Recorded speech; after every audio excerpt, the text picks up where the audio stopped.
শিশুটিকে ধর্ষণ করা হলো বা ওই মেরে ফেলা হলো এবং তাতে তার কথিত আছে যে তার যে সঙ্গী তার মানে বন্ধু বান্ধব স্ত্রী তারাও তাকে সহায়তা করলো, এইটা আসলে কি মানে কি কে ইন্ডিকেশন, মানে কিসের ইন্ডিকেশন এটা? একটা হচ্ছে আমাদের আমি আমার ব্যাখ্যার মধ্যে যেটা আছে, ক্যাপিটালিজম, ক্যাপিটাল আপনার নীতি নৈতিকার জগৎকে তো ভেঙে দেয়।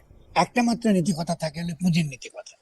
ফলে এই যে একটু আগে আমাদের সমাজের সেকুলাররা যে কথা কথা ধর্মের বিরোধিতা করে, তাহলে ধর্ম তো নীতি কথাই শেখায়। ধর্মের উদ্দেশ্যটা কি?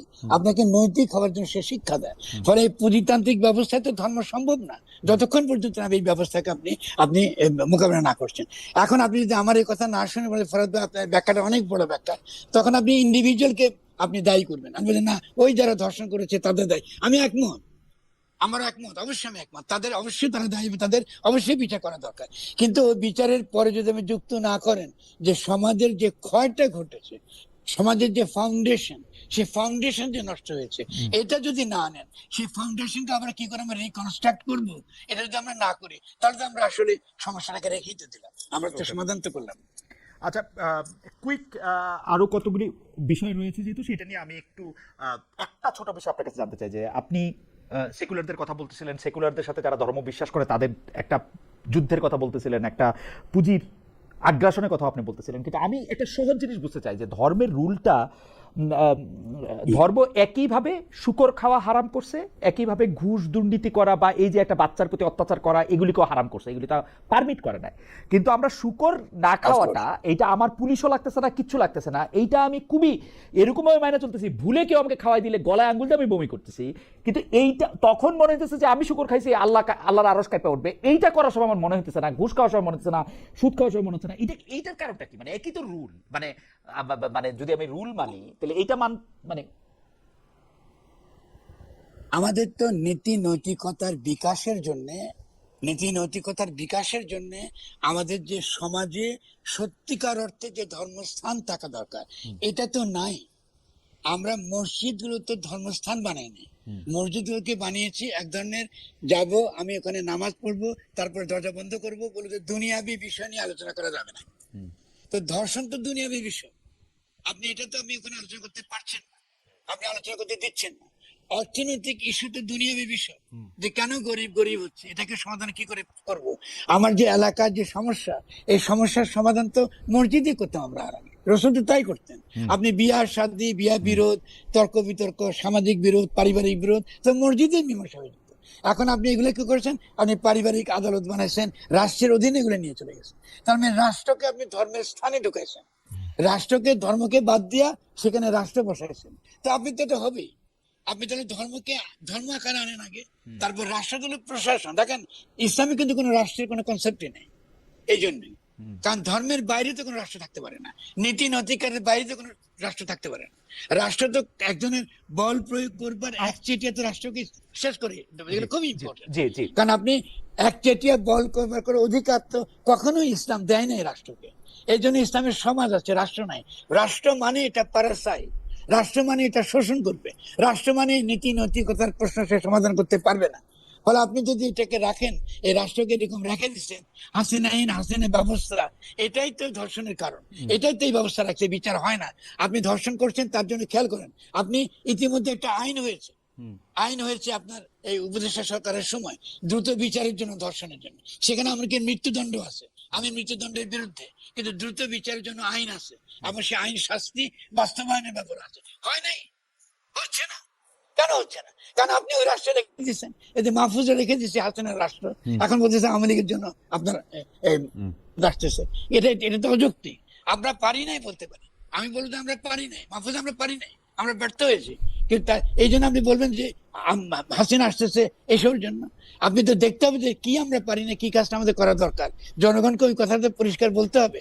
আমরা চুপ্পুকে সরাতে পারিনি, আমরা হাসিনার কনস্টিটিউশন রেখে দিয়েছি, হাসিনার আমলা রেখে দিয়েছি, হাসিনার সেনাবাহিনী রেখে দিয়েছি, সবই রেখে দিয়ে আমরা একটা এত বড় লোক জীবন দিয়ে দিল, এতগুলো মানুষ মারা গেল, কিচ্ছু করতে পারি না। তো আপনি ধর্ষণ হবে না? হবে নাকি? হবেই তো। কারণ আপনি তো বিচার তো হচ্ছে না, বিচার করতে কোনো জায়গা নেই।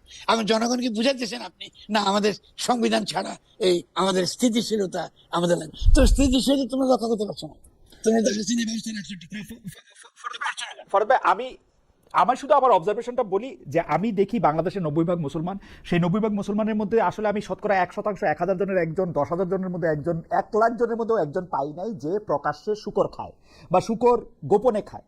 আমি, কারণ এটা হারাম, এটা সে খায় না। কিন্তু একইভাবে ঘুষ হারাম, একইভাবে সুদ হারাম, একইভাবে আমানতের খেয়ানত করা হারাম, একইভাবে এতিমের সম্পত্তি না হারাম, হকের বাইরে যাওয়াই হারাম। এবং মানে কিন্তু ওইটার ব্যাপারে কাউরে আমি সিরিয়াস হইতে দেখি না। তখন বলে যে আমার শরিয়া আইন করতে হবে, আমার চোখের সামনে পুলিশ দেখতে হবে, আমাকে অপরাধ প্রবণ। এইটা আমরা কোত্থেকে পাই? মানে আমি যে একটাকে কম অপরাধ ভাবি, আরেকটাকে বেশি অপরাধ ভাবি, এটা কোত্থেকে পাই আমি আসলে? মানে এটা বোঝার আমার না না, এটা তো একটা তো আপনি, এটা তো আমি উত্তর দিয়েছি আসলে। একটা হলো যে আপনি নীতি নৈতিকতার যে শিক্ষাটা সমাজে থাকা দরকার, এটা যেরকম তথাকথিত যারা নিজেকে ধর্মবাদী মনে করে তাদের মধ্যে নাই, তথাকথিত যারা সেকুলার মনে করে তাদের মধ্যেও নাই। আমরা নাই তো। আপনি নীতি নৈতিকতা আজকে না, যদি থাকতো তাহলে আপনি নারীর প্রশ্নটা তো আপনি সলভ করতেন।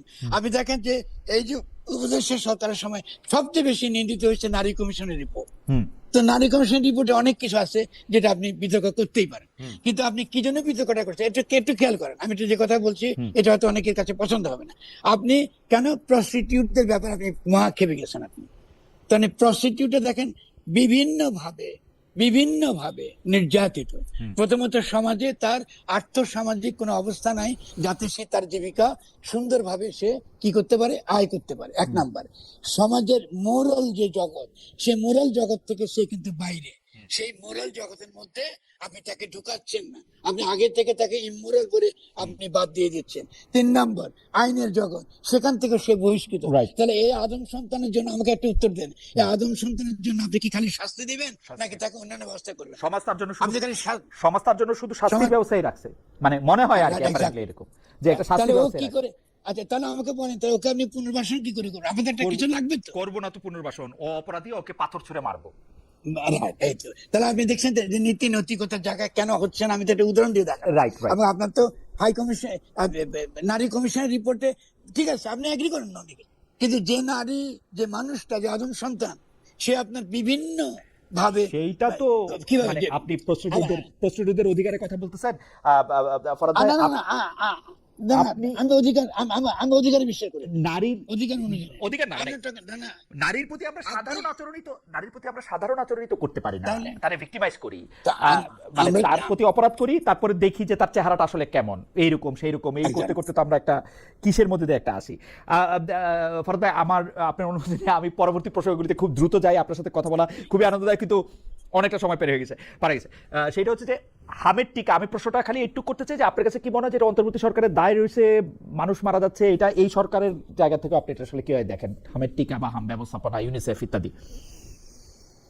না, প্রথমত তো এটা তো দুর্ভাগ্যজনক একটা ঘটনা, কিন্তু এটাকে কেন্দ্র করে যেভাবে আপনার এই উপদেশের সরকারের বিরুদ্ধে প্রচারটা চলছে, এটা তো অন্যায়। কেন ওরা কেন করতে পারে নাই? এখানে তো ইউনিসেফের থেকে ভূমিকা আছে, ইউনিসেফের ভূমিকা আছে। কারণ অন্তর্বর্তীকালীন উপদেশের সরকার তো চেয়েছে আনতে ওটা, আপনি সেটা প্রসিডিউরাল যে কাজ হয় এটা বন্ধ হয়ে গেছে। আপনি তার জন্য উপদেশ সরকার সমালোচনা করার সমস্যা নেই, কিন্তু আপনি তো তার জন্য, এটা তো আমাদের ট্র্যাজেডি, এটা তো ন্যাশনাল ট্র্যাজেডি। তো সেই ক্ষেত্রে এই ধরনের প্রশাসনিক এই যে দীর্ঘসূত্রিতা এবং বিশেষত বাইরের সংগঠনগুলোর বিভিন্ন ক্ষেত্রে হস্তক্ষেপ, যেখানে রাষ্ট্র সভারেন ডিসিশন নিতে পারে না, এগুলো তো এর জন্য দায়ী। কিন্তু এখানে তো নিঃসন্দেহে আমাদের জন্য উদ্বিগ্নতা, এতগুলো বাচ্চা মারা গেল, এর জন্য তো আমরা সকলেই তো ব্যথিত। ফলে আমাদের জন্য সংশোধন করতে হবে, আমি ফুলি এগ্রি উইথ ইট। এটাকে কেন্দ্র করে আপনি যদি আবার ওই শেখ হাসিনা সরকার আনতে চান, দেখেন এখানে তো মাহফুজের উপর আমি রাগ করি। আপনি যেখানে আপনি এই সকল ইস্যুটা জেনুইনলি আমরা পারি নাই, ব্যর্থতা হয়েছে, এটা আপনি বলতে কি হাসিনা আসলে কি পারতো এটা করতে? এটা সমাধান হতো না তো।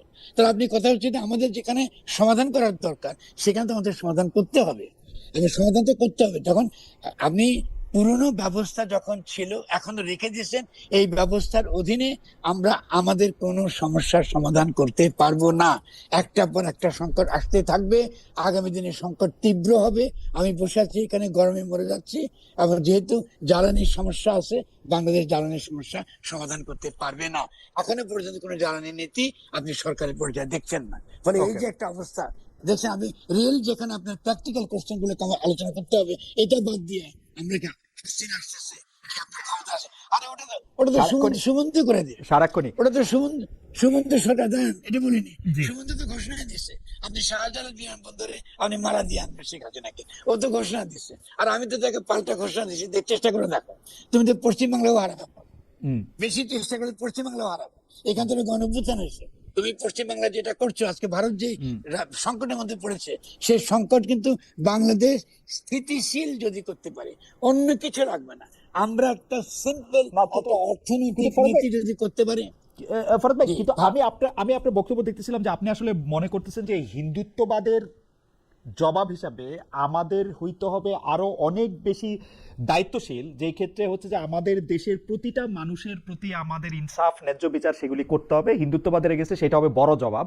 আপনি বলতেছেন যে কোনো একটা নাম দিয়ে, সেটা ধর্মের নাম দিয়ে অন্য কোনো কিছু দিয়ে একটা জাতিবাদ প্রতিষ্ঠা করলে সেটা আসলে হিন্দুত্ববাদেরই আরেকটা রূপ হবে, বিজেপিকেই জিতাই দেওয়া হবে। কিন্তু আপনার এই কথাটা কি কেউ বুঝতে পারে? শুভেন্দু আইসা যখন একটা মুসলমানের একটা খারাপ কথা বলে, আমরা দেখি আমরা আরেকটা হিন্দুরে 3 গুণ খারাপ কথা বলে তারা জবাব দিতে চেষ্টা করি। একদম। এবং এইটা কিরকম, মানে আমি তো এটা মানে আমিও সরলভাবে বুঝি যে আপনি তো বিজেপির ফাঁদে পড়তে পারেন না, কিন্তু আমরা সাংঘাতিকভাবে অবশ্যই বিজেপির ফাঁদেই পড়ি। এটার কারণটা কি? আমরা তো ওদের রাজনীতিতে করছি। ওদের আমরা রাজনীতিটা করতে বিজেপি যার, জি আমি বলি আপনাকে, এটা জি আমি আশা করি শফিক ভাই আমার কথা শুনবেন। হুম সেটা হলো এই, সীমান্তের সবগুলো জায়গায় জামাত জিতেছে, হুম আছে হুম অলরাইট, খুব কুষ্যের মতো জায়গা যেখানে ফকির লালনের এত এত প্রভাব, হুম সেখানে 3জন জামাতের নেতা, হুম ঠিক আছে, হুম একজন জামাতের নেতা ইতিমধ্যে ঘোষণা দিয়েছে যে তিনি সুযোগ পেলে লালনের মাজার ভেঙে দেবেন। হুম আচ্ছা, এখন আপনি বুঝেন তো, এর তো মানে হচ্ছে এই যে, এটা আমি জামাতকে ভাবতে বলবো, এর মানে হলো এই, আপনারা জেনে বা না জেনে পশ্চিম বাংলায় ভারতে হিন্দুত্ববাদের পক্ষে কাজ করছেন। হুম